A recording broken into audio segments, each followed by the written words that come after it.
Answer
आज का रखा था प्रोग्राम, उन्होंने चिल्ड्रंस को अवार्ड्स दिए हैं जिन्होंने ऑनलाइन अच्छा पढ़ा है और जो एक्टिविटीज़ दी थी उन्होंने जो करके बताई हैं उनके लिए बहुत अच्छा है।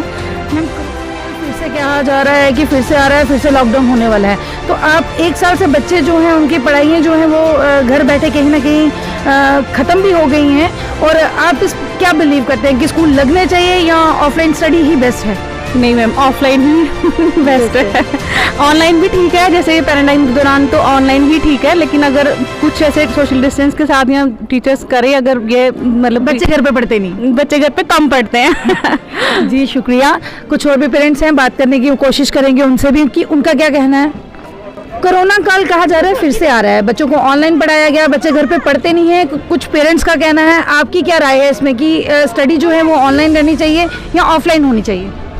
मैम जैसी जैसी सिचुएशन बनती है, अब हमारे यहाँ तो कम ही थोड़े केस आ रहे हैं, उसके हिसाब से देखेंगे, अब स्कूल वाले क्या डिसाइड करते हैं इसके बारे में। बच्चे घर पे पढ़ते हैं? घर में कम ही पढ़ते हैं, घर में कहाँ ध्यान देते हैं, ये तो बिल्कुल नहीं करते। मतलब कि ऑफलाइन स्टडी जो है वही बेस्ट थी। हाँ वो तो बस थी। अब ओरिएंटेशन प्रोग्राम था मैम आज, और कहा जा रहा है कि पेरेंट्स के लिए भी अब दोबारा से होगा, जिसमें पेरेंट्स को भी पढ़ाया जाएगा कि किस तरह से स्टडी करवाई जाती है, तो इसमें आप क्या बिलीव करते हैं, ये प्रोग्राम ठीक था इनके लिए? बिल्कुल ठीक था मैम। तो ऐसे पेरेंट्स को गाइड करना ज़रूरी है कि कैसे बच्चों को, क्योंकि जो एजुकेशन है वो उसमें पेरेंट्स, टीचर और स्टूडेंट्स तीनों इन्वॉल्व होते हैं, तो अगर एक भी कड़ी हम बीच में निकाल देते हैं तो फिर वो प्रोसेस स्मूथली नहीं चल पाती।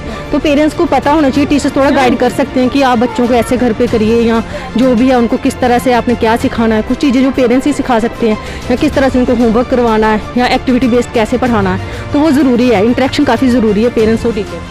क्या 1 साल बच्चे घर पे पढ़ रहे थे, 1 साल में उनकी वैसे ही स्टडी रही जैसे वो स्कूल में पढ़ते? नहीं नहीं, बिल्कुल ऐसे नहीं रही है। बच्चे मतलब थोड़ा सा मतलब लिखने में थोड़ा, जो स्टार्टर्स बच्चे हैं वो लिखने में उनको थोड़ी प्रॉब्लम हुई है, तो जो बिगनर्स थे उनको तो वो बहुत ज़्यादा प्रॉब्लम हुई है। लेकिन अब अगर आई होप कि अगर स्कूल लग जाते हैं तो बच्चे, छोटे बच्चे हैं, उनको और ज़्यादा सफ़र नहीं करना पड़ेगा। मैम अगर स्कूल कहता है कि रिस्पॉन्सिबिलिटी जो है वो पेरेंट्स की है, अगर स्कूल लगा भी दिए जाते हैं, तो क्या आप अपने बच्चों को स्कूल भेजोगे? वो कोई भी पेरेंट्स इतना रिस्क तो नहीं लेगा, लेकिन जैसे जैसे सिचुएशन होगी वैसे तो चलना ही पड़ेगा। जी थैंक यू सो मच।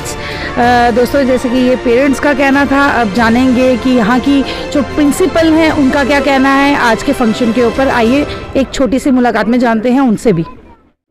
नमस्कार दोस्तों, मैं राबिया खजूरिया, दैनिक स्टेट समाचार से, और इस टाइम मैं अखनूर में शेफिल्ड स्कूल में खड़ी हूँ। जी हाँ, आज यहाँ पे एक प्रोग्राम ऑर्गेनाइज किया गया, जिस प्रोग्राम का थीम था जनरल ओरिएंटेशन प्रोग्राम। जी हाँ, इस प्रोग्राम में है क्या, पहले तो हमारे साथ यहाँ की जो प्रिंसिपल हैं वो जुड़ चुके हैं, उन्हीं से बात करेंगे सीधा।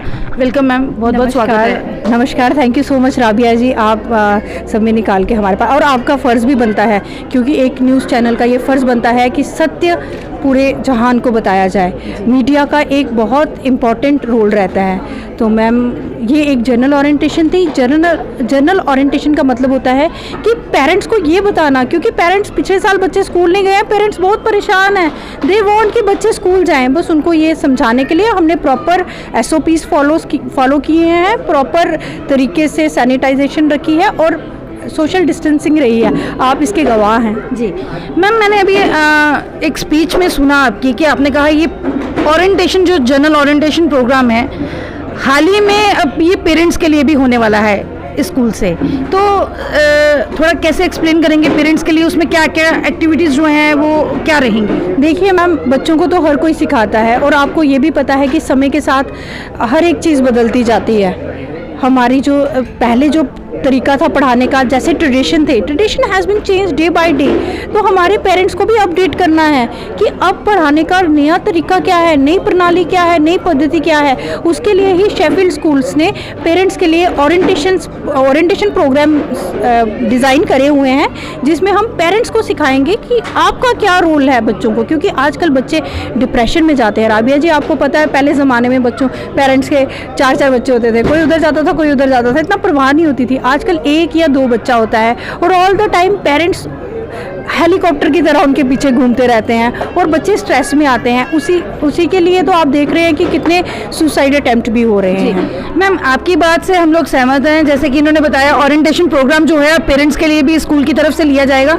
दोस्तों, हम एक आम सवाल मैम, हमारे जो व्यूवर्स हैं, हमारे जो पेरेंट्स हैं, वो जानना चाहेंगे कि कोरोना कॉल में फीसें ली जाती थी, हाल ही में ऑनलाइन क्लासेस जो थी वो काफ़ी बाद में आई, ऐसा क्यों?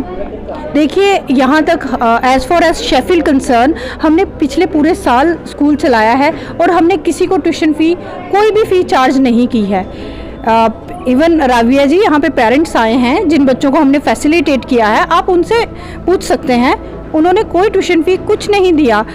और हमारा जो स्टाफ ने भी कोऑपरेट किया। लेकिन अभी सुनने में आ रहा है कि कोरोना बढ़ता जा रहा है, उसके लिए ही हमने ये जनरल ओरिएंटेशन रखी थी कि पेरेंट्स घबराए नहीं, स्कूल चलेंगे, स्कूल तो चल रहे हैं, चाहे वो ऑनलाइन चल रहे हैं चाहे वो ऑफलाइन चल रहे हैं। क्या मैम, अभी आज ही एक अभी जो नया ऑर्डर आया है कि हाँ, स्कूल जो बंद किए जाएंगे, तो उसके दौरान भी ये ओरिएंटेशन प्रोग्राम जो है वो चलेंगे?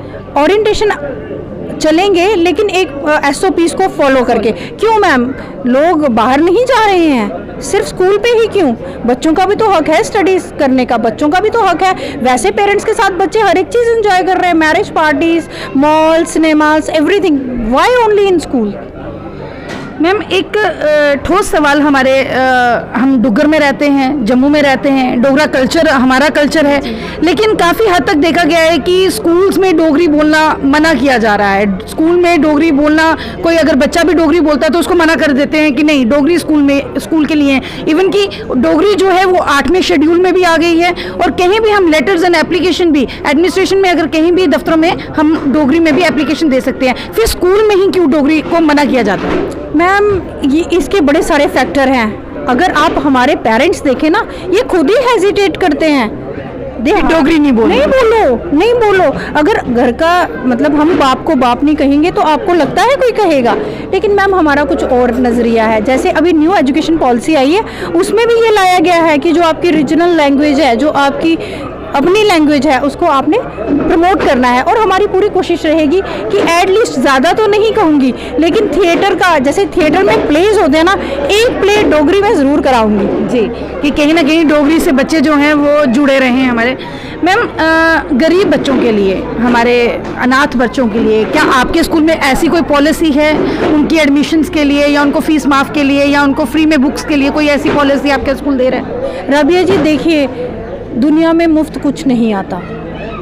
ये चाहे कोई गरीब हो चाहे अमीर हो, आपने ये चीज़ देखनी है कि हमारा जो ट्रस्ट है वो गरीब बच्चों के लिए फ्री ऑफ कॉस्ट, कुछ बच्चों को, अगर सभी को आप फ्री दोगे ना तो उसका महत्व ही कुछ नहीं रहता। ये भी बहुत इम्पॉर्टेंट है। हाँ, ये है कि हम उनको हेल्प कर सकते हैं कि आप ऐसे नहीं, ऐसे कर लीजिए, 1 नहीं 2, बाकी जो दे रहे हैं पेरेंट्स पेमेंट कर रहे हैं। कितने परसेंट कैटेगरी मैम ये स्कूल जो है गरीब बच्चों को? देखिए मैम, अभी तक मेरे पास जो 10 बच्चे ऐसे आए हैं, उन बच्चों को हमने फ्री ऑफ कॉस्ट लिया है, ना ही सारा उनका खर्चा ट्रस्ट बियर करेगा, हमारे स्कूल का श्री बाबा सहजनाथ जी ट्रस्ट।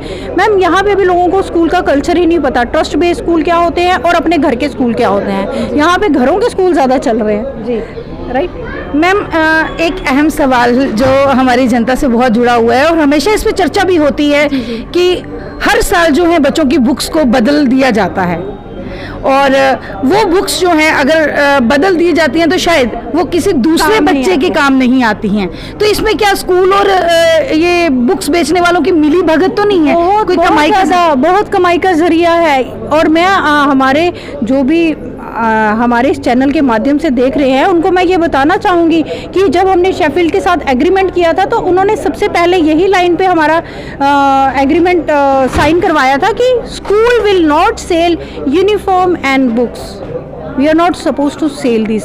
एंड ये है कि जो दिल्ली हेड ऑफिस से रहेगा उनका अपना रहेगा, जैसे 25 या 30% बाकी स्कूलों को मिलता है वो पेरेंट्स को ऑफ होगा। तो मैम इससे क्या समझे हम कि आजकल स्कूल्स इसलिए खोले जाते हैं कि वो कमाई का एक साधन बन जाए, वो सेवा और बच्चों को नॉलेज देने वाला नहीं? देखिए मैम, हाथ की पांचों उंगलियां बराबर नहीं होती। कुछ अच्छा भी सोच के चलते हैं, लेकिन जो अच्छा सोच के चलते हैं उनको पेरेंट्स सपोर्ट नहीं होती। आपका स्कूल, मैम अहम सवाल, लास्ट क्वेश्चन, आपका स्कूल बाकी स्कूलों से डिफरेंट क्यों है? क्यों पेरेंट्स अपने बच्चों को इस स्कूल में बाकियों को छोड़ के इधर एडमिशन जो है वो दिलवाएं? मैम एक तो मैं अपने स्कूल के बारे में तो आपको अच्छी अच्छी महान बातें ही बताऊंगी। देखिए अभी यहाँ पे ओरिएंटेशन हुई, मैं आपको कहती हूँ कि आप जिन पेरेंट्स ने, अभी देखो हमारा स्कूल एक बार भी नहीं चला क्योंकि जब हमने स्टार्ट किया था तो लॉकडाउन हो गया था, फिर भी हमारे पास 100 से ऊपर बच्चे हैं। तो आप काइंडली, बड़े सारे पेरेंट्स आए, किसी से पूछ लीजिए, वो अगर आपको एक जेन्युइन आंसर देंगे that will be very good. मैं तो अच्छा कहूँगी ही, मैं तो बड़ी सारी चीज़ें बताऊँगी। तो जो आपने मेरी स्पीच में भी सुना। जी शुक्रिया। ये रहे हमारे साथ प्रिंसिपल मैम, और साफ शब्दों में कहा दिया है कि यहाँ पे एजुकेशन के साथ साथ बच्चों को और भी चीज़ों में शिक्षित जो है वो करवाया जाएगा। इसी के साथ मुझे दीजिए आज्ञा। मैं राबिया खजूरिया, दैनिक स्टेट समाचार के लिए अभी के लिए बस इतना ही। धन्यवाद।